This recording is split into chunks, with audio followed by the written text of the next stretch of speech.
ఇవాళ మనము సొరకాయ చపాతీ చేసుకుంటున్నామండి.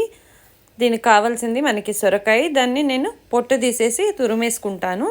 ఈ తర్వాత మనకు కావాల్సిన ఇంగ్రీడియంట్స్ చూద్దాము. వాము, ధనియాల పొడి, ఆయిల్, జీలకర్ర పొడి, సాల్ట్, కారము, నెక్స్ట్ వచ్చేసి గోధుమ పిండి అండి. గోధుమ పిండి నేను ఒక హాఫ్ సొరకాయ ముక్కకి 2 కప్పులు గోధుమ పిండి తీసుకున్నాను. నెక్స్ట్ వచ్చేసి పచ్చిమిరపకాయలు, అల్లం, వెల్లుల్లిపాయ పేస్ట్ అయినా వేసుకోవచ్చు, నేను ఇప్పుడు దంచుకుంటాను దాన్ని. నెక్స్ట్ వచ్చేసి తురుముకున్న సొరకాయ చూస్తున్నారు కదా బౌల్లో, అది తురుముకున్నాము. ఇప్పుడు ఏంటంటే ఆ పచ్చిమిరపకాయలు, అల్లము, వెల్లుల్లిపాయ నేను మెత్తగా దంచేసుకుంటున్నాను. మీరు మిక్సీలో కూడా వేసుకోవచ్చు కావాలంటే, బట్ నాకు అలా దంచి వేసుకుంటే చాలా ఇష్టం అండి, అందుకని అలా వేస్తున్నాను. ఇప్పుడు వచ్చేసి ఇంగ్రీడియంట్స్ వేస్తున్నాను, చూస్తున్నారు 3 కలిపినవండి. ఇది అల్లం, వెల్లుల్లిపాయ, పచ్చిమిర్చి 3 ఫస్ట్ వేసేస్తున్నాను, మెత్తగా దంచుకున్నాను కదా. ఇప్పుడు అందులో మనము వాము పొడి వేస్తున్నాను. అంటే నేను ఇందాక వాము చూపించాను కదా, నేను నా దగ్గర ఎప్పుడు రెడీగా వాము పౌడర్ ఉంటుంది, అది వేస్తున్నాను. దాంతోపాటు ధనియాల పొడి అండి.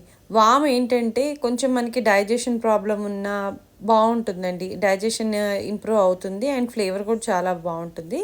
ధనియాల పొడి, ధనియాలు కూడా మనకి ఏంటంటే డీటాక్స్ చేయడానికి బాగా ఉపయోగపడుతుంది బాడీలో. అండ్ సొరకాయ కూడా అలాంటిదే కదా. నెక్స్ట్ వచ్చేసి జీరా పౌడర్, ఇది కూడా అగైన్ మనకి ఒక ఫ్లేవర్ యాడ్ చేస్తుంది, అలా అని టేస్ట్ కూడా చాలా బాగుంటుంది, డైజెషన్లో అది కూడా బాగా హెల్ప్ అవుతుంది. లైట్గా సాల్ట్ అండి, మన టేస్ట్కి సరిపడా సాల్ట్ వేస్తున్నాను.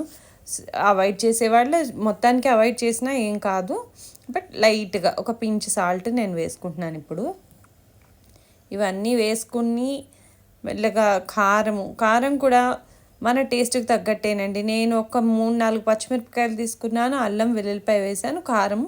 ఇంకా కారం బాగా తినేవాళ్ళు కూడా వేసుకోవచ్చు, బట్ మీడియం స్పైసీగా తింటాం కాబట్టి. అండ్ దీంతోపాటు మనం వేరే చట్నీస్ అవి వేసుకుంటే కారము తక్కువగా ఉంటేనే బాగుంటుంది, కాబట్టి నేనైతే చాలా తక్కువ వేసాను. ఇవన్నీ కలిపేసి ఒక్కసారి అన్నీ వేసుకున్న మసాలాలన్నీ కలవాలి కాబట్టి ఒక్కసారి మనం అలా కలుపుకుందాము. సాల్ట్కి ఆల్రెడీ మనం తురుముకున్న ఈ సొరకాయలో నుంచి వాటర్ వస్తుంది కదండి, సాల్ట్ వేసాము. ఇందులో మనం ధనియాల పొడి, వాము ఇవన్నీ కూడా సొరకాయకి బాగా పట్టుకోవాలి. మంచిగా తురుముని బాగా కలుపుకున్న తర్వాత చూస్తున్నారా తడి వచ్చేస్తూ ఉంటుంది, మనకు అర్థమవుతుంది కలిపేటప్పుడే. ఇందులో ఇంకా మళ్ళీ మనం వాటర్ కలపాల్సిన అవసరం పడదండి, తడి వచ్చేస్తూ ఉంటుంది.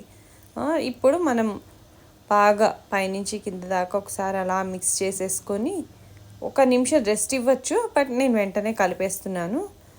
ఈ ఒక 2 బౌల్స్ దాకా పడ్డాయండి నాకు గోధుమ పిండి. అది వచ్చేసి 1 బౌల్ సొరకాయ అయితే మనకి 2 to 2.5 బౌల్ వచ్చేసి గోధుమ పిండి పడుతుంది.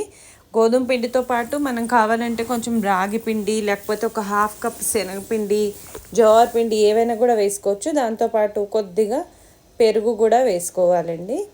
పెరుగు కూడా ఆప్షనల్, బట్ వేసుకుంటే చాలా బాగుంటుంది. పులిసిన పెరుగు ఉంటే నేను జస్ట్ ఒక 3-4 స్పూన్స్ వేసాను. బాగా కలుపుకోవాలండి.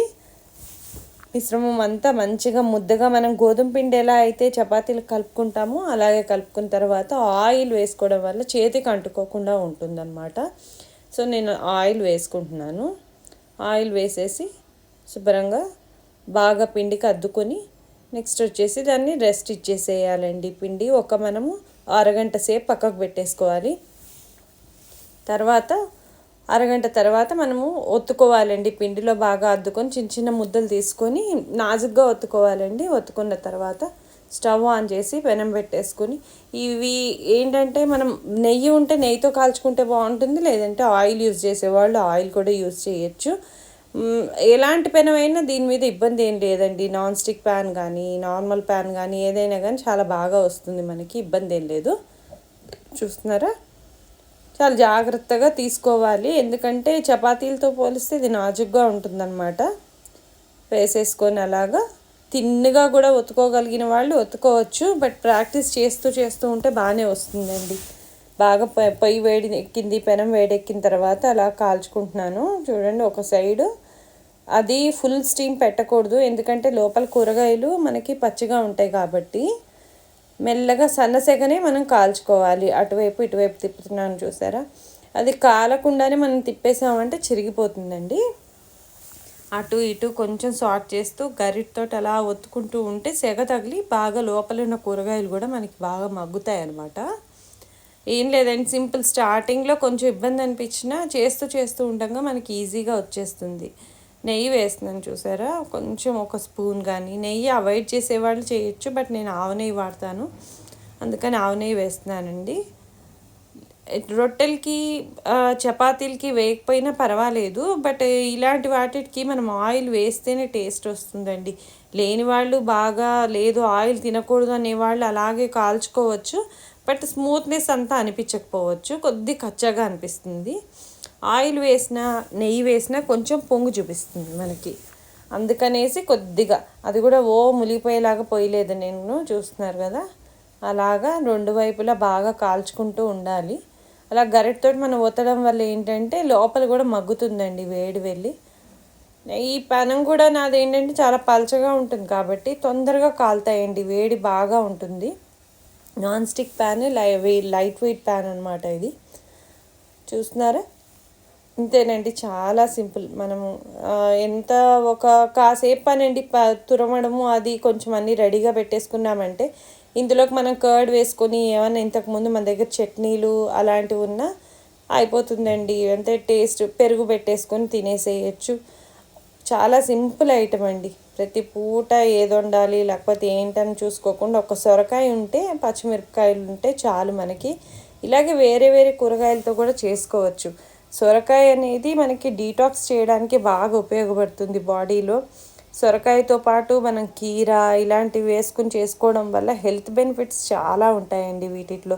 విడిగా మళ్ళీ మనం కర్రీ చేసుకుంటే అందులో చాలా ఆయిల్, స్పైసెస్ ఇవన్నీ వేయాల్సి వస్తుంది. అలా కాకుండా ఇలా బాక్సుల్లోకి పెట్టుకున్న ఇలాంటి ఐటమ్స్ చాలా బాగుంటాయి. డో మనం ముందే ప్రిపేర్ చేసేసి పెట్టుకున్నామని అంటే ఫ్రిడ్జ్లో అలా పెట్టుకునే యూజ్ చేయొచ్చు, బట్ ఎప్పటికప్పుడు మనం చేసుకొని తినడం అనేది చాలా బాగుంటుందండి. అయిపోయిందండి, చాలా సింపుల్. కర్డ్ తోటి సర్వ్ చేసేసాను. ఇలాంటి మీకు ఇంకా మరిన్ని వీడియోస్ అవి తోటి మీ ముందుకు రావాలని నేను కోరుకుంటున్నాను. నా ఛానల్ కనుక మీకు నచ్చితే లైక్ చేయండి, షేర్ చేయండి, సబ్స్క్రైబ్ చేయండి, ఎంకరేజ్ చేస్తారని కోరుకుంటున్నాను. అండ్ ఇంకా ఇలాంటి మరిన్ని మంచి మంచి రెసిపీస్ తోటి మీ ముందుకు వస్తాను, అది కూడా చాలా లెస్ ఆయిల్ తోటి. మనం ఈవెన్ హెల్త్ బాగోలేని టైంలో కూడా ఎలా తినచ్చు, ఎలా వండుకోవాలనేవి మంచి మంచి టిప్స్ మీకు నేను అందిస్తూ ఉంటాను ఎప్పటికప్పుడు. సో ఫ్రెండ్స్, ఇవాళకి ఇదేనండి. నెక్స్ట్ మరొక మంచి వీడియోతోటి మేము ముందుకు వచ్చేస్తాను.